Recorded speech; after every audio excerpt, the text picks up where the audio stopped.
Welcome to the NeoFOCUS-UK Education Group webinar series.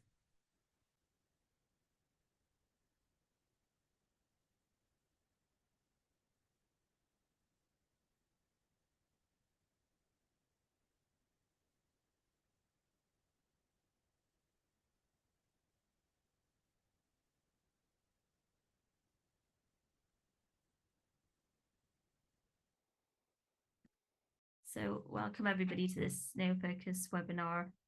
The topic today is going to be precision and hemodynamic management of infants with hypertrophic cardiomyopathy.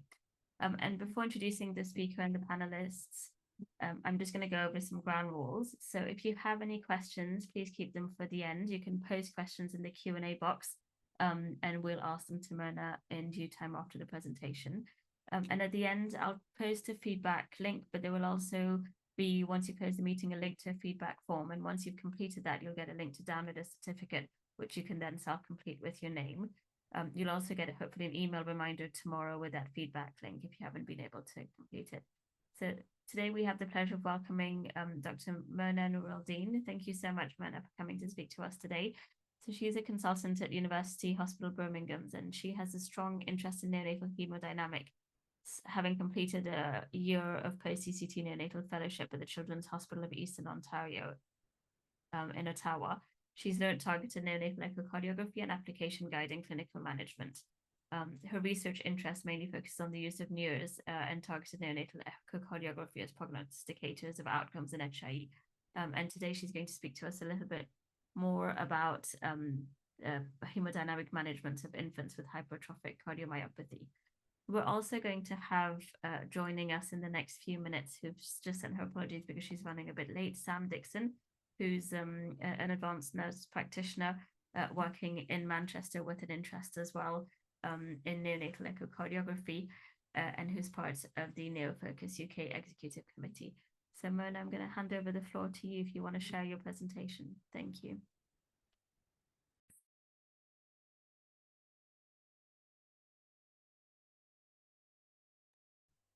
Thanks, Sadaf. Do you see my screen? Yes, we can. Just have to put it in presentation mode, please. Perfect. Yes. Thanks, Sadaf, for the introduction. I'm going to talk about a topic today that I always find it a very bit difficult from physiology point of view, because it's not clear in front of your eyes what is the heart look like. So I have no conflict of interest, and a verbal consent for the images to be shared here has been taken from parents. So I'm using echo images, so, and there is consent for that. Okay, so as I said, neonatal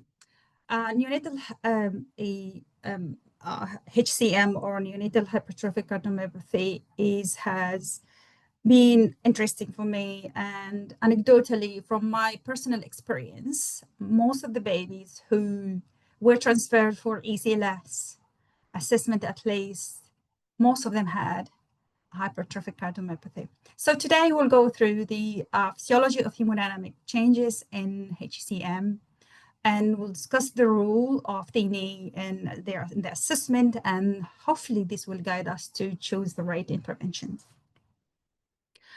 All right, so first, the HCM in neonates is a very heterogeneous condition with wide range of causes.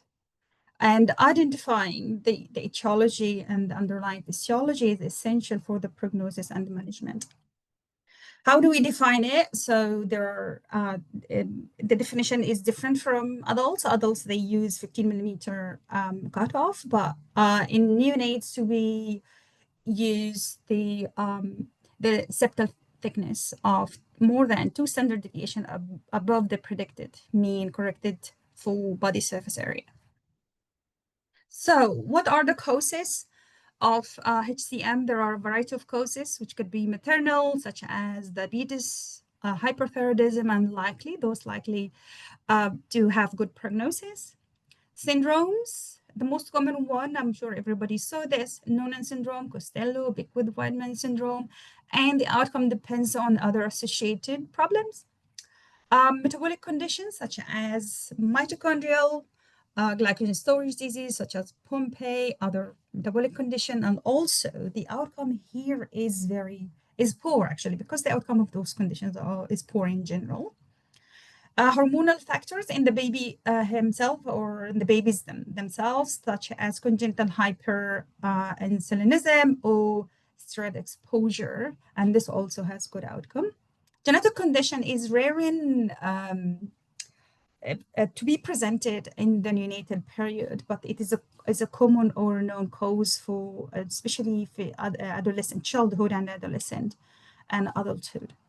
So a group in the Netherlands, I'm not sure this is coming up, a group in Netherlands looked at a group of babies after birth, looked at the causes of 71 babies with diagnosis of HCM, and they found that the majority of the babies was caused by syndromes, followed by unknown causes, and followed by 18% of them. So one third of syndromes. The other third is a unknown causes, and 18% was caused by IgM. So in this presentation, I will focus mainly on IgM, but actually the pathophysiology of the would be more or less similar, but the outcome would be different because of the underlying condition, but the pathophysiology would be the same. All right, so first case, we had a baby, a 30-week teenage parents born in a school. I was born by emergency C-section for reduced fetal movement and pathological CTJ. Unfortunately, there was no steroids or Maxilf. There was no clear history of maternal diabetes. This baby was intubated in theater at Curacao. She was noticed to be edematous and had initial hypoglycemia that needed a bolus of 10%. So she was transferred to us at the age of 6 hours on high frequency and 100% oxygen, no pre and post-ductal differences, and there was no UAC, unfortunately. The cuff blood pressure was high, which was very weird, and lactate. Initially, lactate was high on the school, but came down from 11 to 6, but on arrival, it went up again to 9. So given this history, could you I need you just to scan this QR code, please, and to help me to answer those questions. Based on what you hear, you have just recently arrived, preterm baby, 30-week with who's hypoxic, no line, no arterial line, nothing else, and the baby is showing rising lactate. You can see 5 people on 6. Good. I'll give a few seconds more. There are 6 people.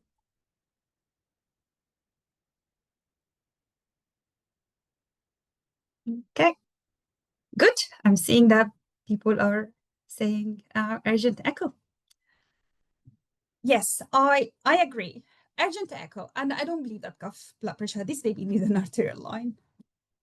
Okay, so we did. Meanwhile, I was doing the echo. I asked my registrar to prepare for our UAC. Unfortunately, the acoustic window was very poor because of high frequency. But you can, from what you would see, the septum here was thick, and the left ventricle was small here as well. You can see thick interventricular septum with a small volume in the LV, as well as the mitral valve touching the septum. So I did some measurements. I think I may have exaggerated the interventricular septum because it's probably a couple of millimeters less than that, but the interventricular septum was 4.5 millimeter, which scored, of course, 5 or more than 5 as on the Lopez score. We use Lopez score as our cardiology most of the time use it. And from the M mode, you can see here that this is the interventricular septum, this is the right ventricle, this is the left ventricle. As you can see, there is the mitral valve is touching the septum in systole here.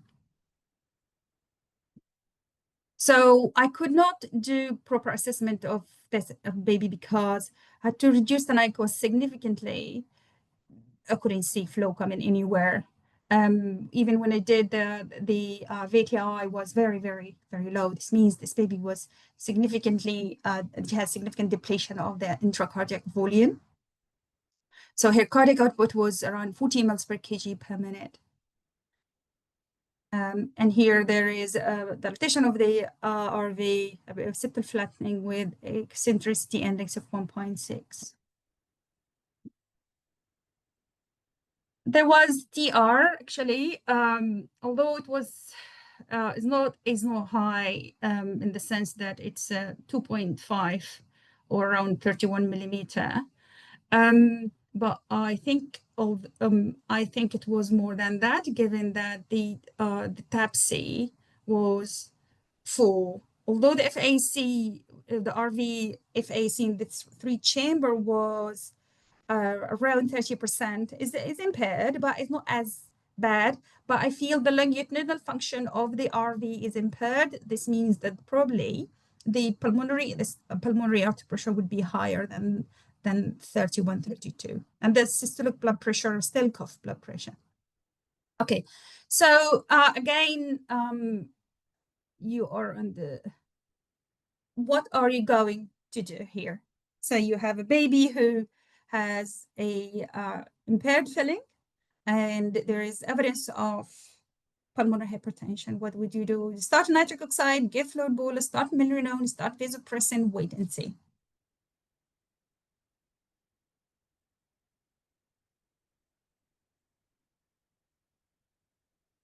Do you have a problem accessing the Mentimeter? Oh, no, that's fine. Good.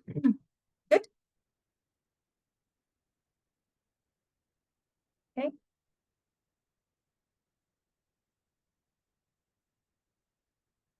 Give people some more time. Okay, good. Known fluid, nitric, good.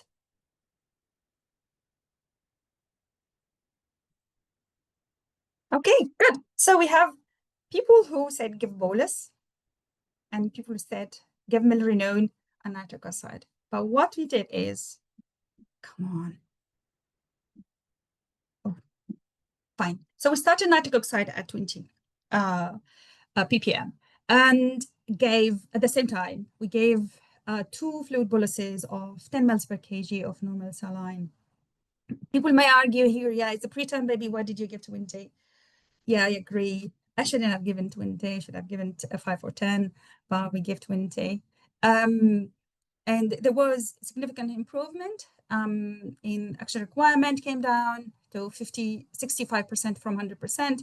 Lactate came down, and we managed to get a UAC. Unfortunately, it went into the leg. No, not into the leg. The leg went wide, and so we had a problem. Now we need an arterial line. However, an hour later, there was some deterioration. Oxygen requirement went up again to 85%. Lactate has gone up slightly. The blood pressure dropped now to below the 5th percentile. We use the NeoPeds Academy, which 5th percentile or the 3rd centile. So I did a cardiac POCUS. So sorry, there is no ECG here because it's a POCUS to assess the filling. So now I don't think there was much change in the fluid status and the volume. I still see the underfilled or thick interventricular septum, and the IVC was also shown. There is no much fluid in the IVC. Come on. So again, sorry, the last question. I'm sorry, I know I bothered you a lot with that. So we give now nitric oxide and we gave bolus together. So now, given the POCUS finding and the clinical finding, what you are going to do again? More fluid. Perfect. Start vasopressin. Another perfect.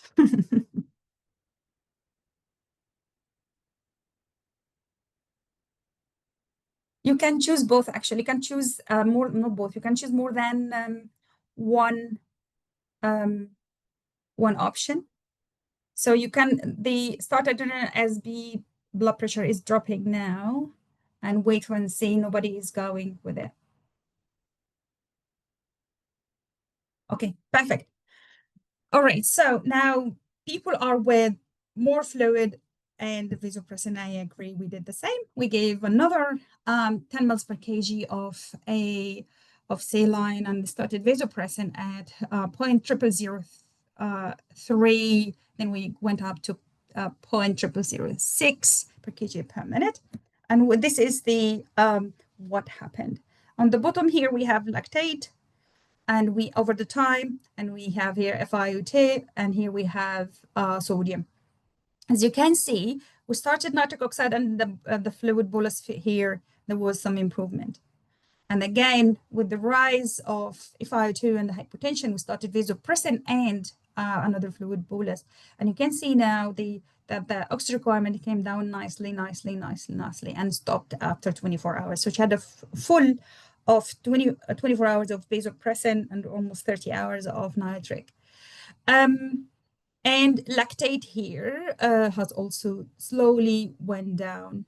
And surprisingly, the sodium did not drop significantly. So this one was 136, the first one, and came down. The lowest was 131, and then got better once we the baby was stopped vasopressin and started to pass urine. So I repeated the echo again in 36 hours from that, and you can see the better feeling now, still septal hypertrophy, and as well as there is some evidence of intraventricular obstruction, although it is not big, as probably 1 meter or so, but it's still this dagger shape or shark tooth appearance indicates there is intraventricular obstruction, which means there is hypertrophy. Again, this is the same. You can see a bit better filling here, but still hypertrophy. I think the LVOT, LV cardiac output was better as well here. But as you can see, there is no flow acceleration across the LVOT. Okay, progress of this baby. So yeah, so she was extubated on day 6 of life. Repeat echo in 6 weeks was this one.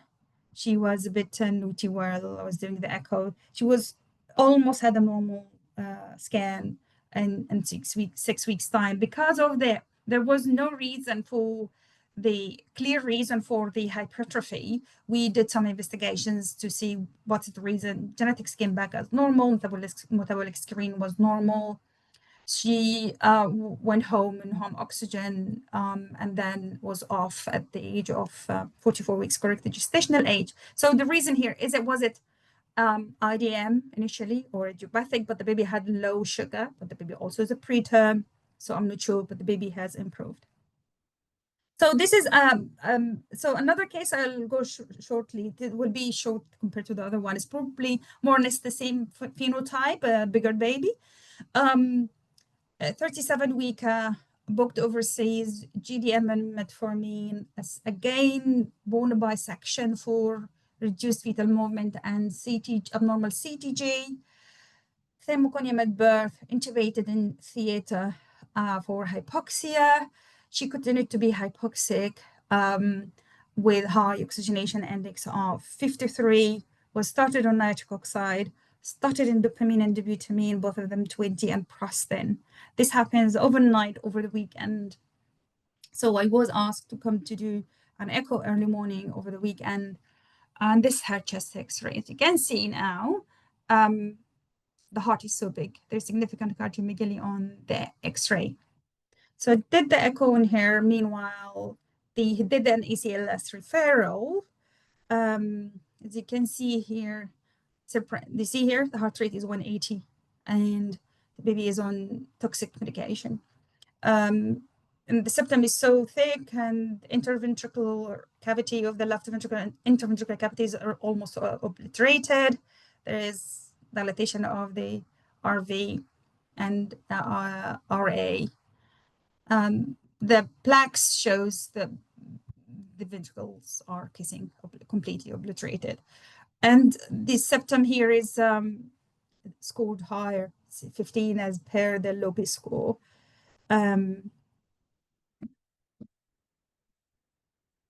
There was evidence of TR. I think the baby was always all the time hypoxic during the echo. DAPC was around 6 millimeter. So this is another case. So because this was an ACLS, meanwhile I was doing the echo, the retrieval team arrived. So when I saw the baby, I asked the nurses to prepare a fluid bolus and please to prepare noradrenaline. We didn't have vasopressin at that point. We didn't have the guideline or the vasopressin available, and asked the least harmful medication would be noradrenaline compared to dopamine and dobutamine. And I advised to continue Prostin, but actually, before I finished the echo, the retrieval team came and did the scoop and run. They put her on adrenaline, noradrenaline, and went to PICU. Fortunately, she did not need ECLS or ECMO, but I'm not sure what they did there. I'm not sure how much fluid they gave. It was not clear from the discharge letter, but they left her in adrenaline and noradrenaline, which I will argue adrenaline in a patient with this type of hypertrophy would help or not. I think it might be harmful. And she was repatriated to us on day 5 of life and extubated on day 8, went home on day 3 weeks. And I brought her back at 4 months and did the echo and was completely normal. So now, to understand some of the physiologies and the actions taken, especially in the first case, here we have to understand what is happening in HCM, especially the one I'm focusing now on the hyperinsulinism one.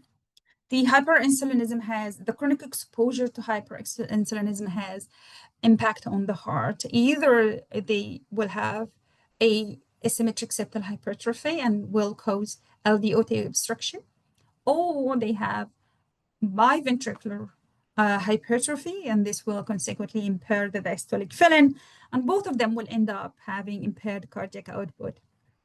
The impact on the pulmonary vasculature and pulmonary and lungs itself is also very important. There is a direct effect of the insulin on the pulmonary vasculature. Was mentioned in this article that it causes increased pulmonary vascular resistance, and the presence of hyperinsulinism causes RDS or surfactant reduction, and the baby would be at risk of APH and hypoxemia. To mention here, we be worried that sometimes because of the impaired LV function, we might have post-capillary pulmonary hypertension. So what happens now? So to understand a bit more about the physiology, you have to dig in a bit about what the impact on afterload, preload, and the contractility. So the wall stress is the determinant of a afterload, and this law called Laplace law, which means that the wall stress is dependent on the ventricular pressure. You see here, time multiplied the radius of the ventricle, and divided by the wall thickness times 2. This means that the wall stress is inversely related to the thickness. So the thicker, the lower the wall stress, and as well as radius is narrow, so the narrower will be the lower blood pressure. So the wall stress. So this means that in hypertrophied ventricle has less wall stress and reduced afterload. And actually, the hypertrophy in those conditions is a protective mechanism. The heart develops to have more parallel muscle fibers to share in the wall tension that is determined by at a given pressure and radius. So this means the thicker wall. In the thicker wall, there will be less tension in each sarcomere unit or each muscle fiber. So it is used as a protective measure. So now, first of all, we have low afterload in cases of HCM. So now we need to talk about the preload, but we need to understand what is the problem or what is the physiology. This is the normal cardiac cycle. And if you notice that through the cycle, of course, atrial systole, volumic contraction time, rapid ejection. Come on, I can't stop it.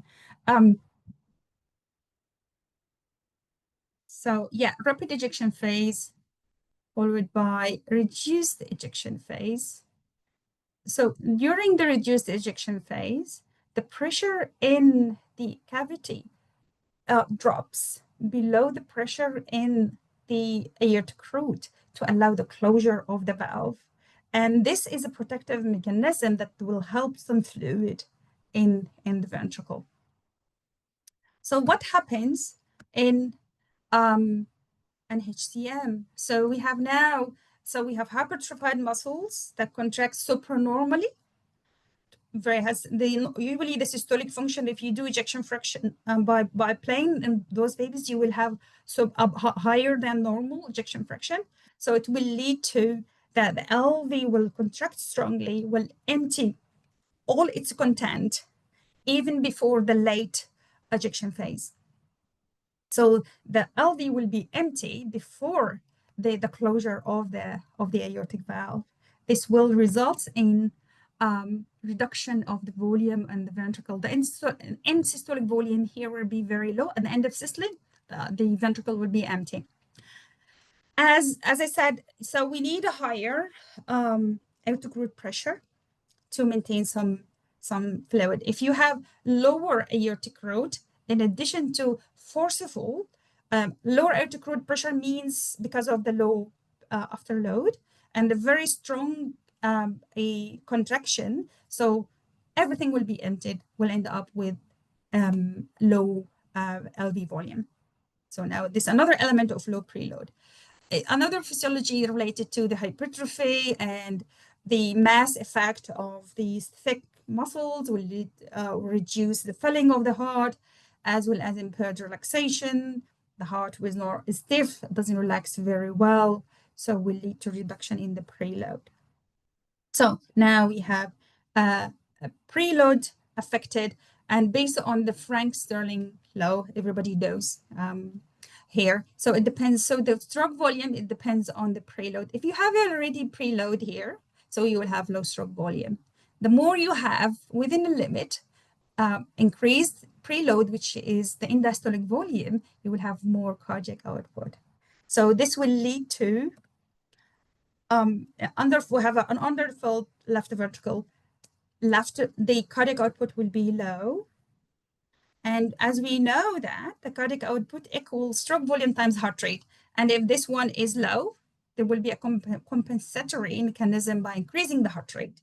If you increase the heart rate, another problem now. You're reducing the diastolic time, reducing the filling, reducing as well as the coronary perfusion. So this is another element that will lead to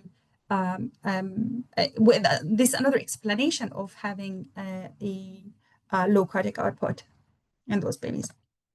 So another problem, actually, the coronary perfusion. So the coronary, the coronary comes out from the from above the cusps of the aortic valve. So in the aortic root. So the flow, coronary flow, depends on the pressure gradient between the aortic root and the coronary sinus or the LA pressure. And in those babies, because of the hypotensive aortic root, there will be poor coronary perfusion. At the same time, this thick muscle needs energy, needs oxygen.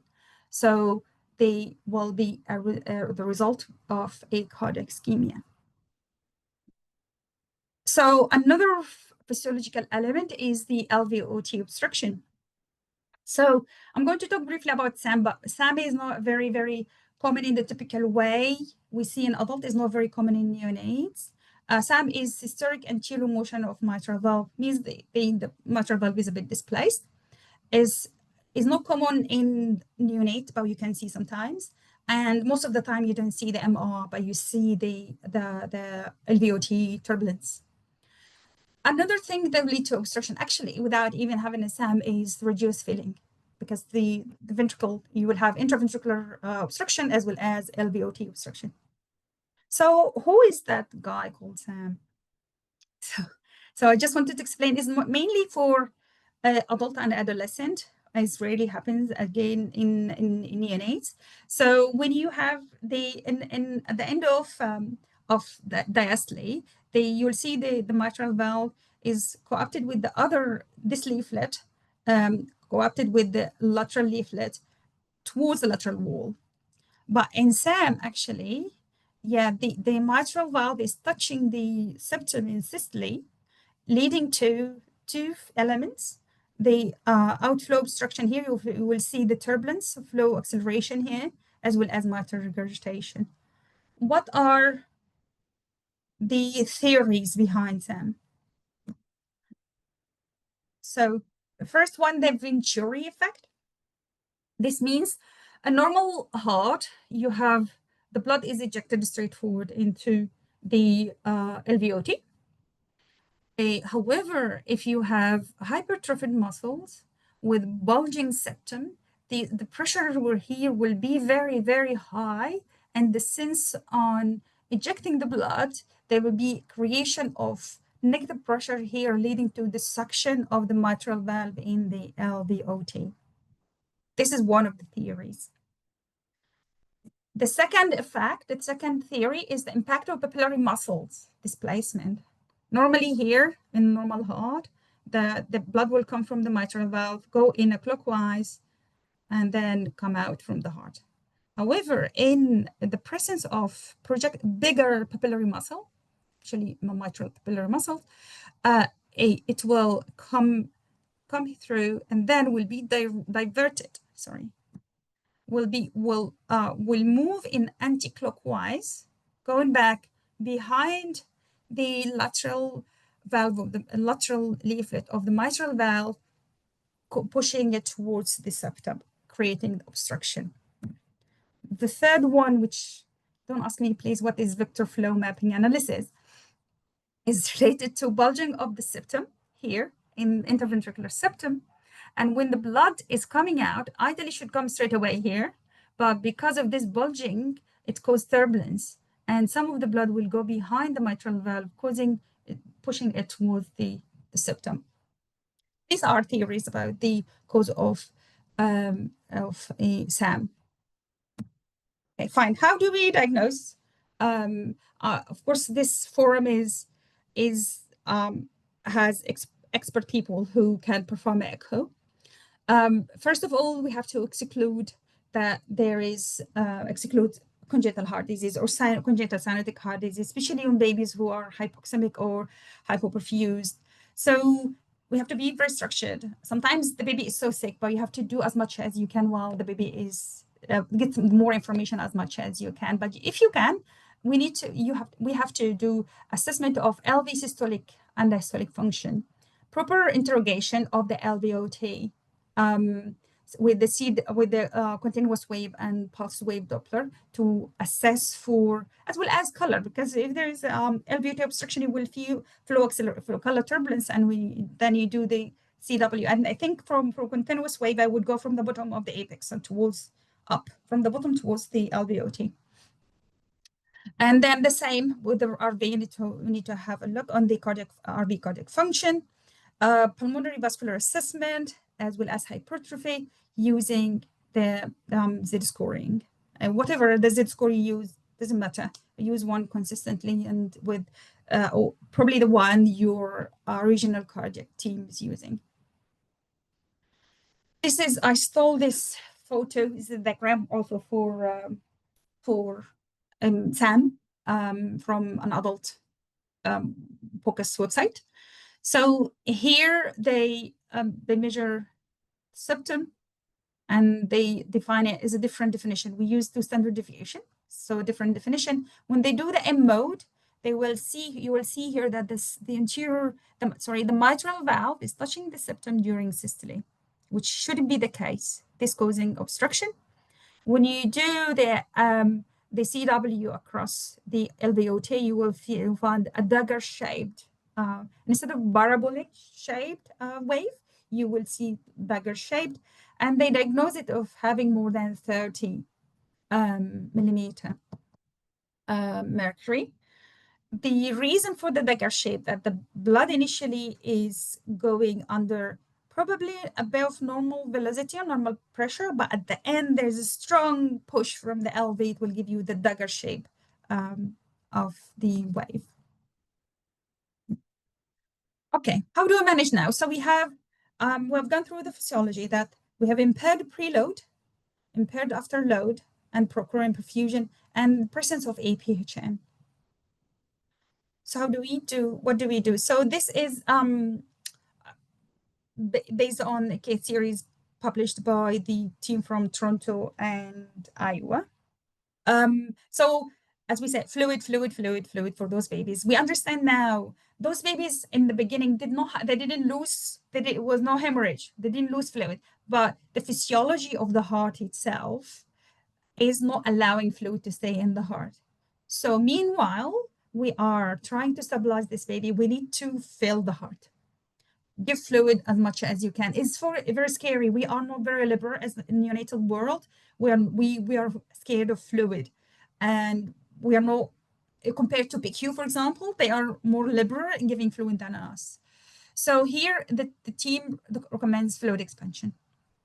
And from their case series, they gave the median amount of volume given was 58 mL per kg. With a range between 25 to 132. I would be very scared, actually, if I reached that number. 123 is too much. And depend on the presence of hypoxemia or not. If there is hypoxemia, you can start a trial of nitric. And if the blood pressure drops, you can start vasopressin. And if the obstruction is still there, but the blood pressure is normal, you can do some strategies. Because the blood pressure is normal, obstruction of you need to provide systemic perfusion. So you can give Prostin to supply the systemic perfusion and target lower saturations. But if there's no hypoxia, you can use esmolol. I have never used esmolol myself, but the idea is it's a beta blocker, will reduce the heart rate, will improve the filling, reduce the heart rate, improve relaxation time, and improve the filling. But it shouldn't be used with hypoxemia because it worsens pulmonary pressure. And avoid other things. Avoid every hyperexia, hypothermia, metabolic acidosis. Try to avoid optimize situation for the baby. Okay, fine. So how vasopressin works in those situations? So everybody knows that vasopressin is a hormone, endogenous hormone from posterior pituitary. It has different receptors. I think I read there are the third receptor, V3. So, but now V1 is in the blood vessels and improves the systemic vascular resistance. And the other receptor is V2, which is present in the kidney, which improves blood volume. How it works? So it's very weird that the same receptor has different actions based on where they are. So if they are in the peripheral vasculature or in the systemic vascular resistance or big vessels, it causes vasoconstriction by increasing calcium pumping and if it is in the lungs or the pulmonary vasculature, it works in a different way. It increases cyclic AMP and consequently increasing nitric oxide and causes vasodilatation. This is only the first effect of vasopressin. So what does this do? If you give vasopressin, what it will do, it will increase the afterload, stent the LVOT, reduce the LVOT obstruction, improve coronary perfusion, as well as will improve the end-diastolic volume. Also, it has the effect on the pulmonary vasculature, causes pulmonary vasodilation, because most of those babies are already have APHN. So the V2 receptor, they present the renal tubules, and what they do, they insert what we call aquaporins. Those aquaporins enhance water reabsorption again. So you will have concentrated urine, decreased urine output, and lowering sodium level, which is known side effect of vasopressin. But this will end up in improving the preload. And it has another effect that is the adrenergic agent do not have, is no effect on the heart rate. So if there's no effect on the heart rate, there will be improvement, or no, at least no tachycardia, no reduction of diastolic relaxation time, and this will end up in improving the preload. Okay, fine. So what is the evidence behind the use of vasopressin in neonates? Unfortunately, there's not much evidence. Most of the available data are about case reports. The only finding is just a case series from the Sikis and Iowa. But the evidence from adults is very clear, that especially in patients with septic shock and HOCM. So they had only, do you imagine, 2 big centers in North America, they had 6 patients in 18 months who had a HOCM diagnosis on echo and received vasopressin for hypotension. What they found is, so after the introduction of vasopressin, the blood pressure significantly increased, the 3 element of blood pressure. Also, there was significant reduction in heart rate, serum lactate, FiO2, as well as oxygenation index. Also, there was a rise of the pH after the initiation of vasopressin. Of course, vasopressin has side effect, and there was significant reduction in urine output, and there was significant reduction on sodium that needed supplementation, but none of those baby had a problem with from the sodium, no seizures or any other complications. Okay, so consideration. So my second patient was on dopamine and dobutamine. So adrenergic agent or agents with adrenergic receptors should be avoided in cases of HCM for a few reasons, actually, not only for tachycardia. So it will increasing cardiac contractility. We have already supernormal cardiac contractility. We don't need this, and if you add it, it will worsen will increase the LVO obstruction and worsen the situation. Also, they cause tachycardia. The heart rate of the baby was 180. So causing tachycardia impairs the filling and impairs the preload as well. Also, vasodilator, especially milrinone is those babies that already have problem with the afterload. They have very low afterload. What milrinone does, although supposedly it causes a bit of relaxation of and improves could improve the filling, improve the contractility, but the problem is it causes significant reduction in the afterload, which is very dangerous. If you cause significant reduction in the afterload, at the same time, you will worsen the LVOT obstruction, as well as impair that will lead to reduction in the cardiac output. Also, the coronary perfusion will be impaired as well due to reduction in the aortic root, reduction of the pressure in the aortic root. Okay, so what's the outcome? Also, this is from the group I presented early on, is the 71 babies from Netherlands group. They looked at the outcome as per diagnosis. As you can see here, the best outcome. I have about 14 minutes left. So if we just keep 10 minutes for questions. Yeah, this is the last, before there's another slide after that. So the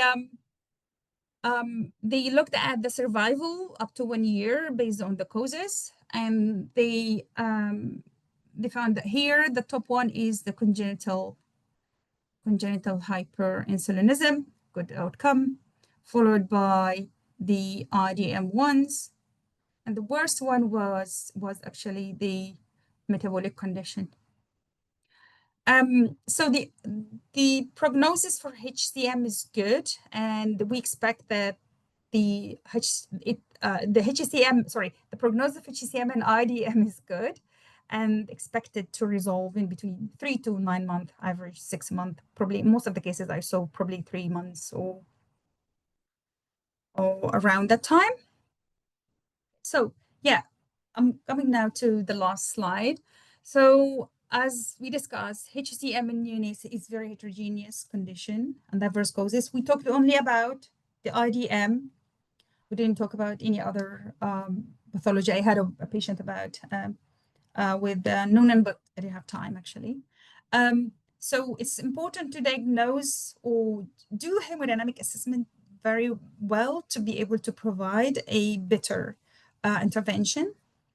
So the hypertrophy physiology is a bit different from the physiology of other hemodynamic conditions. It's because of reduction of the ball stress leads to a reduction of the afterload, reduction of the preload lead to and the coronary perfusion. All this lead to hypoperfusion state and due to the low cardiac output. So TNECO is very important to assess all the elements, and this would help us to understand the physiology as well as in the introduction of the intervention. And yeah, this is my last slide. I'm happy to have questions. I just want to start by apologising, Mona, that I was a little bit late, but also what I saw was it really clarified a lot of questions that I had surrounding cardiomyopathy and the haemodynamics. So I want to thank you for that. It was a really interesting presentation. Thank you. I second that. It was a very interesting presentation. Whilst we're waiting for questions, I have a couple, if that's okay. I see that there's one that's popped up. I was just wondering if you guys, so for example, I would routinely screen most babies who are infants of diabetic mothers, insulin dependent, who've come on to respiratory support for hypertrophic myopathy. I was wondering what your practice was and what you would do about that if you were to find it. This question is to me, isn't it? For me, isn't it? Yes. Oh, okay. No, we don't routinely screen all babies with IDM or an infant of diabetic mother, because we only screen them if we do an X-ray and find, okay, they have cardiomegaly, now have to do it, or they are unwell on the unit. And we have, in this situation, we have to do the echo. So, and if we do the echo, actually, it will start a cascade of echoes. We tend to bring them back, and around 3-4 months up to 6 months to repeat the echo again to make sure it has resolved. Yeah, it creates workload, so try to ignore it if the baby is asymptomatic.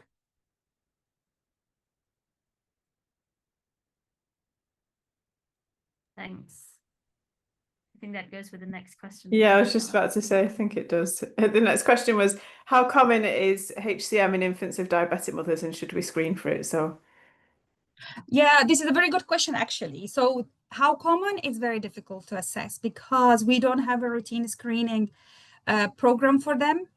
And as I said, I've answered before, if the baby is stable with mom, why I go, and we don't have the resources to start a program, and I don't know who is going to support us on the outpatient. It's too complicated from resource point of view, but we see only the sick ones, and this is a very, I think, as far as I remember, I don't remember if I probably 30% of those babies might have a problem. I need to make sure again about the number. I forgot the number of the incidence of HCM on babies, but is underreported. I think what we tend to do is we tend to screen all babies of infants of diabetic mothers, but only requiring insulin, so poorly controlled diabetic mothers who are admitted to the unit needing some type of respiratory support. So even if it's high flow or low flow oxygen, then we would screen those. And if there's significant hypertrophy, and if they're on the unit for like a week, we would repeat it at 7 days of life, discussed with cardiology. And in some cases, we have started home beta blockers to discharge home on propranolol. We don't tend to follow them up post 6 weeks of age, so we refer all of them up to cardiology. So it's interesting to see what happens to them from your perspective that they resolve. So shall I ask you a question, Sarah? Do you start propranolol even if there is no obstruction? So we would usually do that in discussion with cardiology. So when there is, if there's quite significant cardio thickening of the interventricular receptor, we would also often see a degree of obstruction. But sometimes they're often asymptomatic with their obstruction. They often is a degree of TTN or something, and they come off respiratory support. But in conjunction, we have in the past started very few. I can probably count them on, on my fingers, about how many we've started on beta blockers. Interesting. I've got another question, and it's from Nim. He says, "Thanks, Mona. Excellent presentation. I was surprised you were somewhat negative about milrinone in this context. There are certainly case reports and series suggesting efficiency. Is there evidence of harm?" Well, a very interesting question, Nim. I like milrinone in general, but the problem is there is no evidence. There's no evidence about anything in this context, actually. As I said, even with the vasopressin. You can use milrinone if you're supporting the afterload very well. But if you are not supporting the afterload and you already have reduction in the afterload, it would harm it. But it would harm because from physiological point of view, the mechanism of milrinone, of course, it will improve or might improve the APHN or hypoxemia, but what will it do to the afterload? It will reduce it, and a further reduction in the afterload on physiological basis, it might harm. I have no evidence, but if you want to start it, you might use vasopressin with it. And if you use vasopressin, in case you had something you wanted to add. Sorry. And sometimes, so sometimes if you start vasopressin, because vasopressin supposedly has vasodilatory effect, it might improve the oxygenation and you don't need to start milrinone. But if you're struggling and this is the last resort and the afterload is good, you can start milrinone. But evidence, I don't know, but it is not available unless you have something you want to share with me. No, certainly no evidence, but I'm thinking of the situation where you've used fluid to try and improve filling. In that situation, and the output is still low. Let's say your LV is still very poorly compliant. So you want to do something to try and improve your output. And you thought that in that situation with good LV systolic function, given the hypertrophy, that reducing the afterload should improve your output of the left ventricle. So milrinone seems to be a very logical thing to do. And it's something that our cardiologists have suggested previously for us in that sort of situation. So I was wondering whether there was something I was missing and whether you were aware of some literature that suggested it might be harmful. Thanks, Nim, actually, for this. From my experience, the milrinone in a situation where you don't have hypertrophy and reduce the afterload, in a situation we have a normal blood pressure, will improve the cardiac output. But actually, if in the case of HCM and possible HOCM, you are reducing the afterload in a degree that very low compared to the intraventricular pressure, and this will accentuate the Venturi effect and will exaggerate the obstruction and worsening of the cardiac output. I was taught about this. I haven't used, to be honest with you, milrinone and HOCM before. Probably you have used and it worked. We don't very often use it. We have used it, but it was just interesting. So I suppose what I've taken away is there may be a theoretical risk of using Noureldein. We might need to be careful with using it. Yeah, sure. Thank you. Thank you.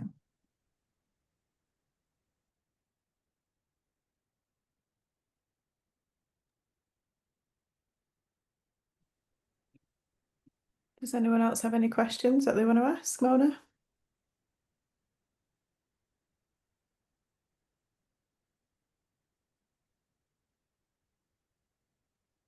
I'm happy to ask the last question if you want to jot a few things down. While I'm just, we've encountered quite often, so we use DART sometimes to extubate babies, and we use quite early DART after a week of life. And some babies who have very, very bad kind of evolving lung disease of prematurity, we've ended up using subsequent courses and long courses of DART. And with that, we've quite often seen hypertrophic cardiomyopathy, which does resolve with time.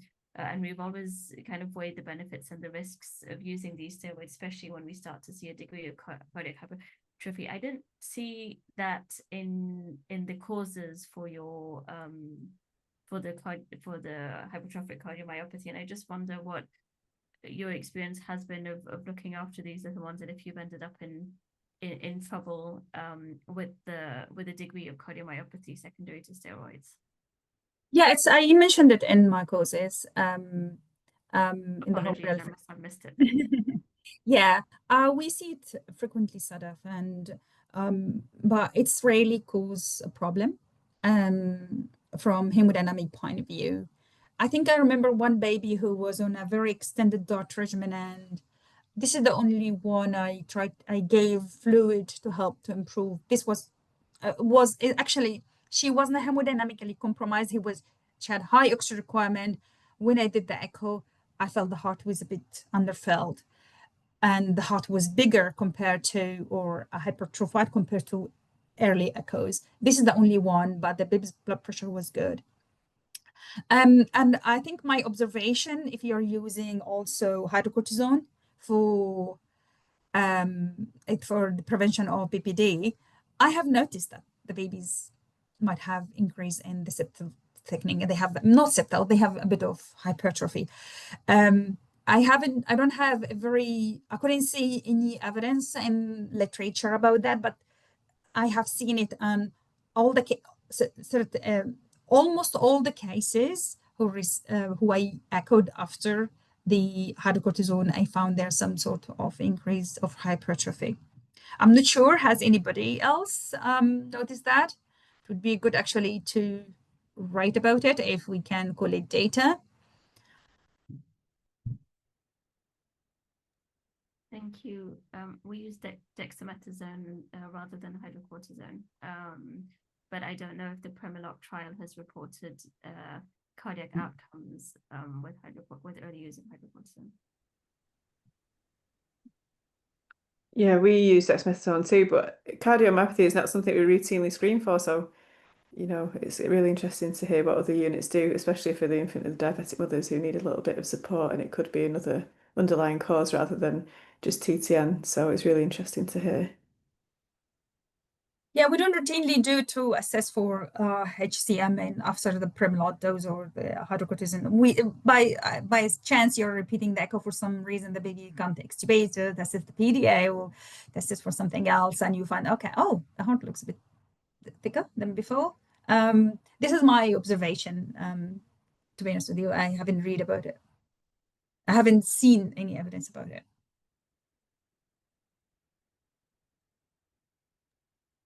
I think we're at time, so thank you very much. Thank you, Mona, for joining us and for preparing such a great and thorough presentation. Thanks, Sam, for accepting to be moderator and helping with all the questions. Sorry, and I was late.